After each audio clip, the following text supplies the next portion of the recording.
에 임하시리니 애굽의 우상들이 그 앞에서 떨겠고 애굽인의 마음이 그 속에서 녹으리로다 라고 되어 있습니다. 그러니까 여호와께서 구름을 타고 임하니까 우상들과 애굽 사람들이 떨고 거기에 우상들이 녹으리라 이렇게 되어 있습니다. 그리고 2절에 보면 내가 애굽인을 격동하여 애굽인을 치겠다. 3절에 보면 애굽인의 정신이 그 속에서 쇠약할 것이요 그의 계획을 내가 깨뜨리니 그들이 우상과 마술사와 신접한 자와 요술객에게 물으리로다. 이 내용은 사회적 혼란, 질서가 무너지는 걸 의미하고 있습니다. 5절에 보면 바닷물이 없어지겠고 강이 잦아서 마르겠고 강들에는 악취가 나겠고 애굽의 강물은 줄어들고 마름으로 갈대와 부들이 시들겠으며 나일 가까운 곳 나일 언덕의 초장과 나일 가까운 곡식밭이 다 말라서 난려가 없어질 것이며 뭘까요? 자연재해에 관한 말씀을 하고 있다.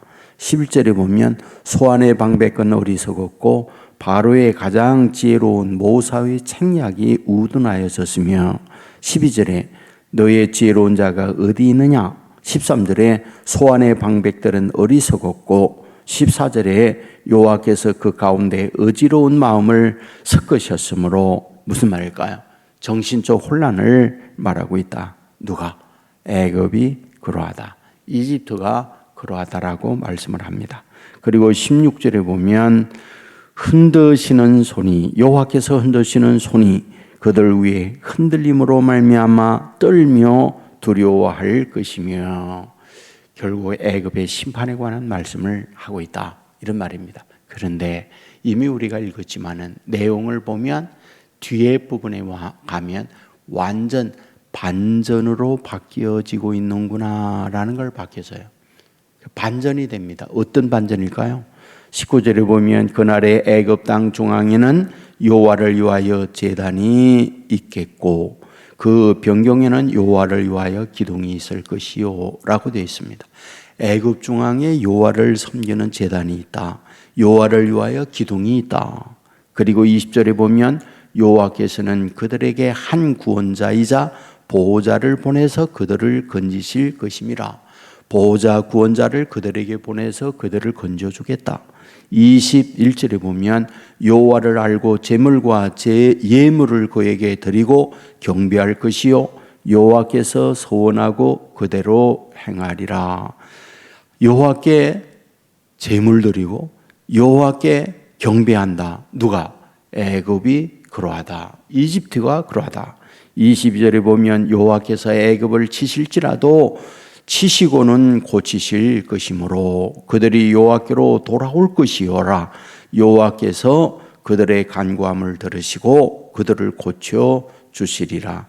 그들을 치셨지만은 고쳐주고 그들을 돌아오게 하겠다. 그리고 그들의 간구를 들어주겠다.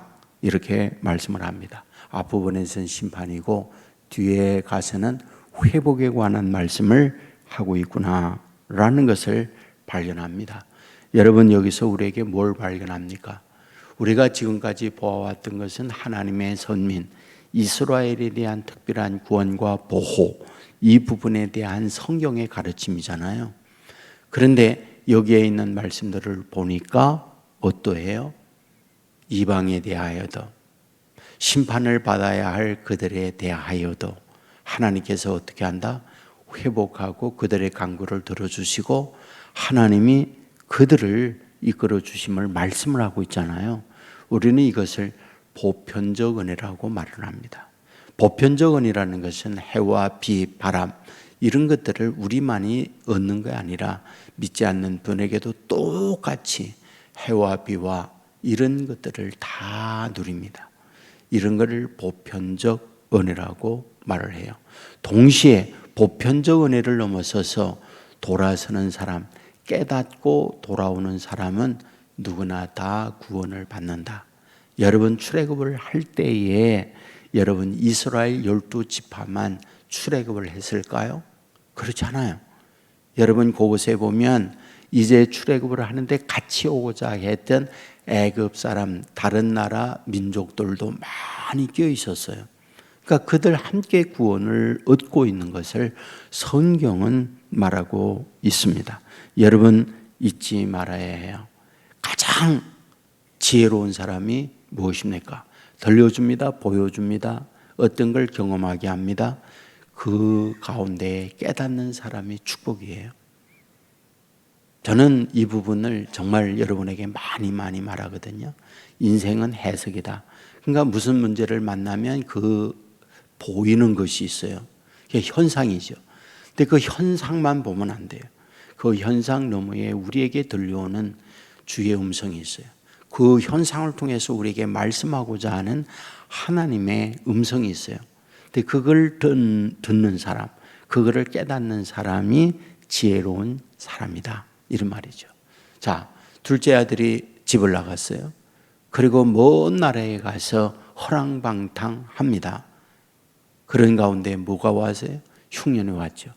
흉년이 오므로 살기 어렵기 때문에 그는 뭐하다고요? 그는 돼지 사육장으로 가요.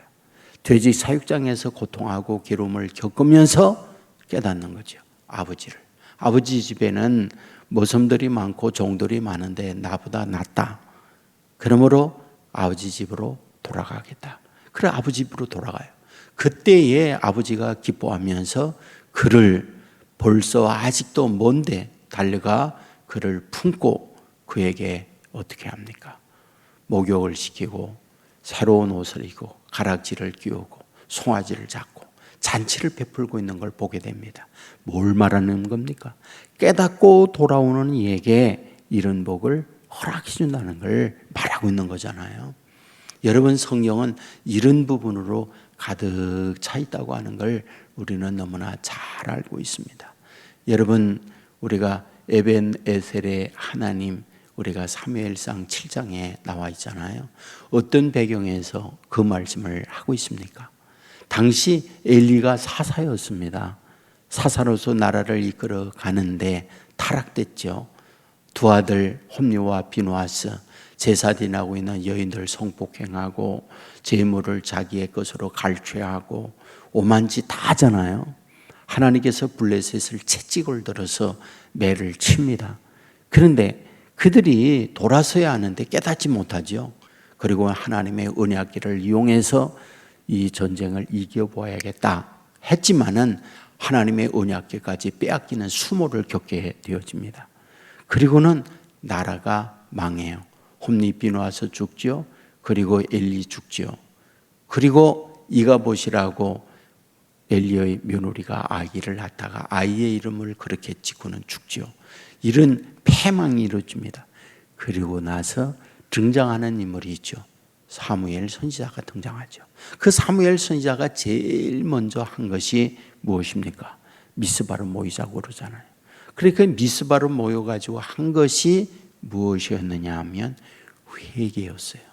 하나님께로 돌아와야 한다. 이런 일이 우리에게 있으면 우연이 아니라 우리로 하여금 깨닫게 하는 것이다. 그때에 하나님께서 어떻게 하십니까? 이렇게 미스바로 모였을 때 블레셋이 저들이 모여서 힘을 규합하여 블레셋과 겨루려고 하는구나. 겨루기 전에 힘을 규합하기 전에 저들을 취한다. 그들을 칩니다. 근데 하늘에서 우박, 번개, 천둥을 내리면서 그들로 어지럽게 하고 그들을 패배케 한다는 말씀이 나와 있는 걸 보게 되잖아요. 그리고 하는 말씀, 에베네셀, 하나님께서 여기까지 도와주셨다. 그런 고백을 하고 있는 걸 보게 되잖아요. 뭡니까? 깨닫는 거예요. 깨달으면 됩니다. 깨달으면 하나님의 은혜가 있어요.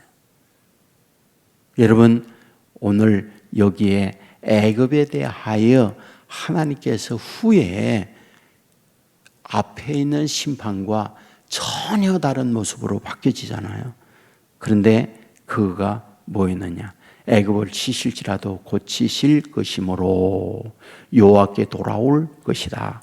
그리고 그들이 간구할 때 들어주시고 고쳐주시리라 라고 말씀을 하고 있잖아요. 여기에서 우리에게 보여주는 말씀은 그거예요. 깨닫는 거예요. 이방인들도 깨닫고 돌아오면 구원이 있다고 하는 걸 우리에게 말씀해 주고 있는 말씀이잖아요. 사마리아 사람들, 여러분들 당시에는 구원 없는 자라고 얘기했습니다. 하지만 어떤가요? 예수님께서는 사마리아에 가서 수가성 여인을 만나고 내가 목마르거든 내가 주는 물을 마시오라 그러면서 생수의 물을 말씀하고 있는 걸 보게 되잖아요. 그러니까 만나서 깨닫고 돌아오면 오늘도 여전히 지혜가 있고 그런 이에게 구원과 하나님의 축복이 주어진다 믿으시기를 주의 이름으로 축원합니다. 기도하겠습니다. 은혜로우신 아버지 하나님, 오늘 이 아침 우리를 이곳으로 인도해 주시고 이사야 19장의 말씀을 묵상하게 되었사오니 감사합니다. 애굽의 심판을 말하고 있지만 여호와 하나님의 말씀을 듣고 깨닫고 돌아서게 될 때 구원자 보호자가 와서 그들을 구원하고 하나님의 구원의 축복을 허락해 줄 것을 말씀해 주었습니다. 간절히 소원합니다. 지혜로운 자가 되게 하여 주옵소서. 들려질 때 보여질 때 경험하게 할 때 그것을 보고 그 속에 담겨있는 하나님의 음성 우리에게 주시고자 하는 주의 뜻을 발견하는 지혜자들이 되게 하여 주옵소서. 지혜롭게 삶으로 구원이 있고 삶의 풍요롭고 주의 인도를 받는 자녀들 되게 하여 주옵소서. 이 시간도 기도합니다. 믿음의 기도가 되게 하여 하나님과 영적 교통이 있는 시간이 되게 하여 주옵소서. 내 일방적 내 마음에 있는 소리만 외침이 아니라 중심을 보시는 하나님 앞에 내 마음에 있는 걸 드려 아버지 하나님과 연결되어 주의 음성도 듣고 주의 인도도 받고 주의 능력도 덧입는 복된 새벽 되게 하여 주옵소서. 기도하는 종들로 인하여 온 세계 교회가 여기까지 왔나이다. 아버지 하나님이여 기도하는 종들 성령의 능력과 은혜를 덧입혀 주어서 아버지의 뜻을 이루어가는 하나님의 자녀들 되게 하여 주옵소서. 저들의 영혼이 잘됨과 같이 범사가 잘되고 강건케 하는 복을 주의 자녀들에게 베풀어 주시옵소서. 내 안에 거하는 주님으로 인하여 환난이 올 때에 두려워 떨미 아니라 당당하게 다윗과 같은 모습으로 나아가는 자녀들 되게 하여 주옵소서. 아버지 하나님이여 이제 우리 교회의 20년 행사 모든 것들을 끝내고 다시금 새롭게 시작하고 있습니다. 주의 인도받는 교회가 되게 하여 주옵소서. 여름이 되어 여름 사역들이 계획되어 있습니다. 아버지 하나님께서 청년들 다음 세대의 모든 계획들 아버지 수고하는 교사들과 교육자들을 위해 함께 하시고 모든 사역 가운데에 아버지의 뜻이 이루어지게 하여 주옵소서. 아버지 오늘도 주님과 동행하는 믿음의 사람들 삼아주시고 병상에 아파하는 이들 찾아가 주시어서 만져주시고 영육에 강건케 하는 복을 허락하여 주옵소서. 결혼이나 취업을 앞두고 있는 자녀들이 있습니다. 하나님이 길을 열어주시고 만나게 해주시고 아버지의 뜻을 그들을 통하여 이루게 하여 주옵소서. 예수님 거룩하신 이름으로 기도드리옵나이다. 아멘.